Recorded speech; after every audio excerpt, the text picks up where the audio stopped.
Hello friends, VAG ऑडिओजमध्ये तुमचं स्वागत आहे. मी वैशाली तुमच्यासाठी घेऊन आली आहे ट्रू ब्युटी ऑफ लव्हचा पुढचा भाग. चला सुरुवात करूया.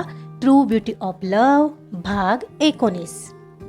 एक 5 मिनिटात शंतनू आईस्क्रीम नाही तर मस्तानी सोबत परतला. ही घे. आईस्क्रीम नव्हतं, मस्तानी होती. अरे हे कशाला आणत बसलास, आता किती वेळ होईल, ती नाराजी दर्शवत म्हणाली. कशाला काय, खायला घे ग. त्याने आग्रहाने मस्तानीचा ग्लास तिच्या समोर पकडला. त्याच्या हातातून तिनं अगदीच अलगद त्याच्या हाताला तिच्या हाताचा टचही होणार नाही असं काहीसं तो ग्लास घेतला. हे सगळं अशा प्रकारे घडत होतं आणि तिचं हृदय तर जलद गतीने धावत होतं. थँक्स म्हणत तिनं त्याच्याकडे पाहिलं तर त्याने मस्तानी खायलाही सुरुवात केलेली, पण तो भलतीकडेच कसल्याशा विचारात पाहत हरवलेला. स्वप्नात ही कधी या आयुष्यात शंतनूसोबत मैत्री होईल असं कधीही तिला वाटलंच नव्हतं.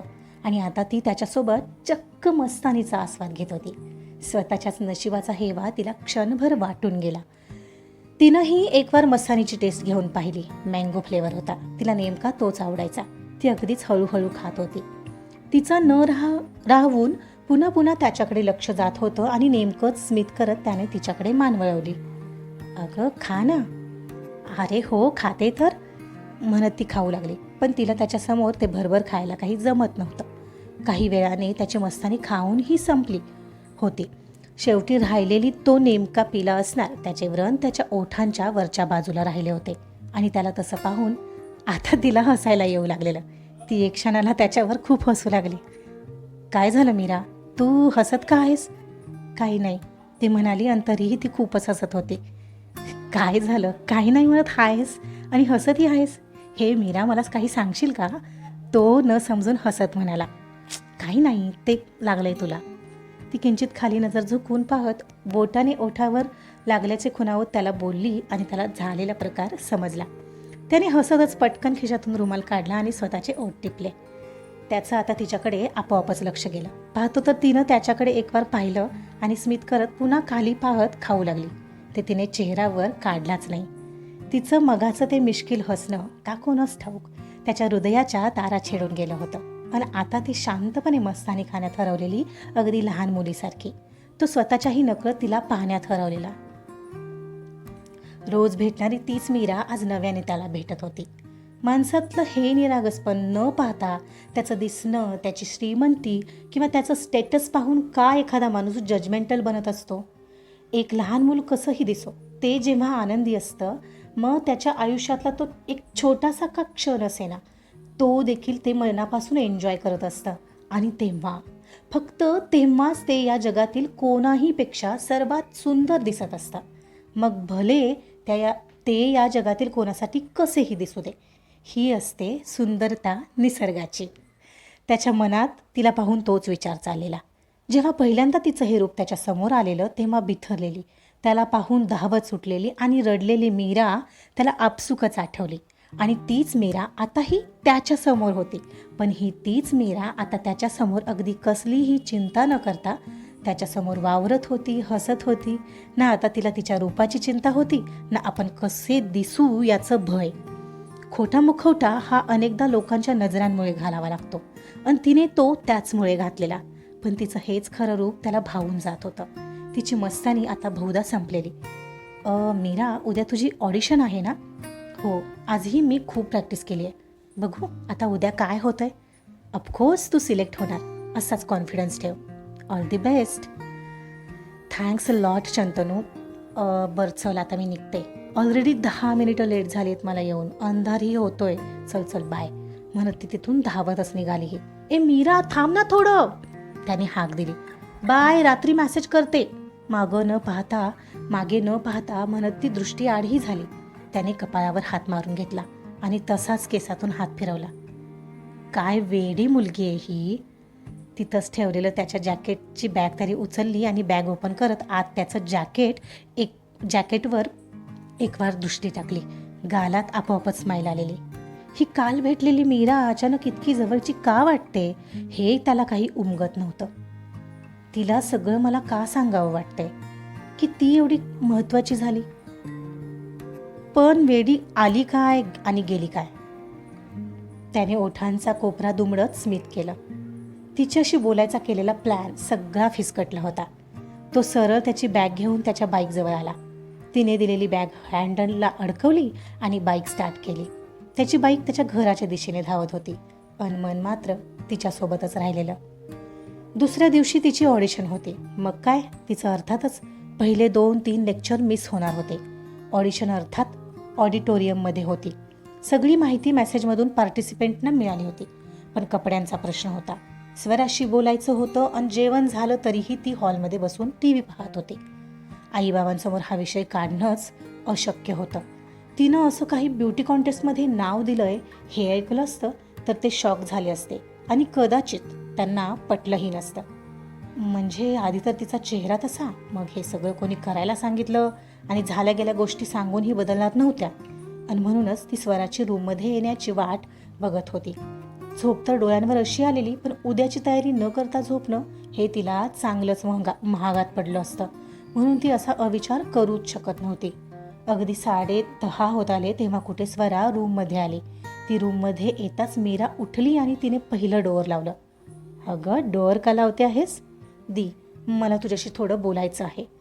बोलायचं आहे? काहीतरी हवं असणार. काय हवंय आता तुम्हाला माझं मॅडम? दी, प्लीज, उद्या कॉलेजसाठी मला ऑफिशियल ड्रेस हवा आहे. तो नाही का तू तुझ्या ऑफिसमध्ये मीटिंगला वगैरे घालून जातेस, तो 3 पीस ब्लेझर म्हणायचं आहे का तुला? हो, तोच. पण तुला कशाला हवा आहे, तेही कॉलेजमध्ये? दी प्लीज, तुला पुढे मागे कधीही उपयोगी पडेन मी. प्लीज माझी एवढी मदत कर ना. साधं आईस्क्रीम आण म्हटलं त्या दिवशी तर किती भाव खाल्लास, आणि आता आलीस माझ्याकडे मदत लागली की, हो ना? अगं पण आणलं ना तुला आठवणीनं आईस्क्रीम, ते विसरलीस का? दी प्लीज ना, प्लीज. ती तिच्या पायात बसत तिचे पाय दाबत म्हणाले. दी, तुझे सिक्रेट्स मी कधी बाहेर आणत नाही हा, मग कर ना हेल्प. माझे सिक्रेट? माझं असं काही सिक्रेट नाही आहेत हा मीरा. तुझ्यासारखं नाही मी रूप बदलून कॉलेजला जात. आहे माझा हा प्रॉब्लेम म्हणून जाते दी, हौस नाही आहे मला. लहानपणापासून सगळ्यांनी वाईट टाकल्यावर काय वाटतं हे तुला नाही समजणार. नाही तुला कधीच समजणार माझी वस्तुस्थिती, माझं दुःख.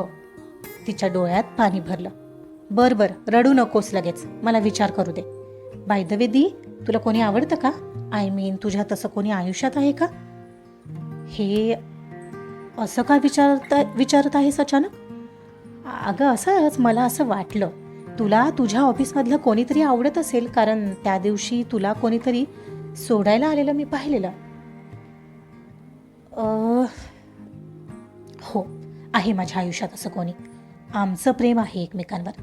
माझ्या ऑफिसमध्येच आहे तो, माझा कलिग आहे. पण तुला काय करायचं आहे आता? आई बाबांना चुगली करायची का? नाही ना गदी, आई बाबांना पटणारच नाही म्हणून बोले नाही मी कधी मीरा. पण तुला कसं माहिती? सॉरी दी, पण अगं त्याच दिवशी माझी एक मैत्रीण होती ना, ती तिथं पावभाजी खायला गेलेली. तिचा नेमका फोन आलेला मला, आणि तिला माहिती आहे ना तू माझी बहीण आहेस, मग ती सांगत होती तिथे तुला कोणासोबत पाहिल्याचं. मीरा थोडं खोटं बोलली. अच्छा, असं आहे का? हो, असं आणि एवढंच आहे. मीरा यावर हसली.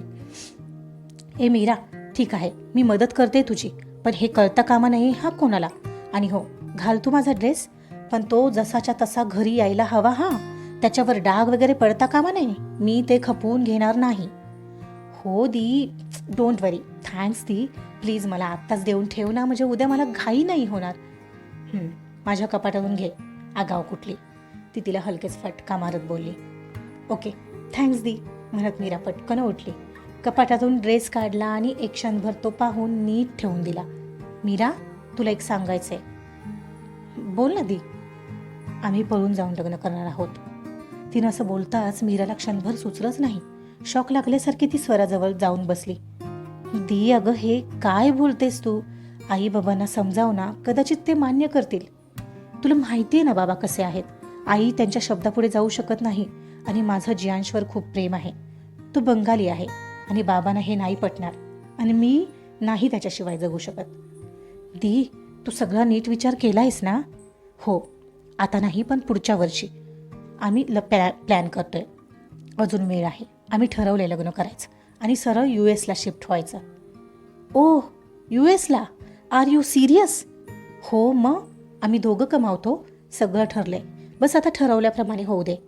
पण मीरा, तुला माझी शपथ आहे, तू आईबाबांना काही बोलू नकोस हां. प्लीज माझ्या माघारी सांभाळून घेशील ना त्यांना?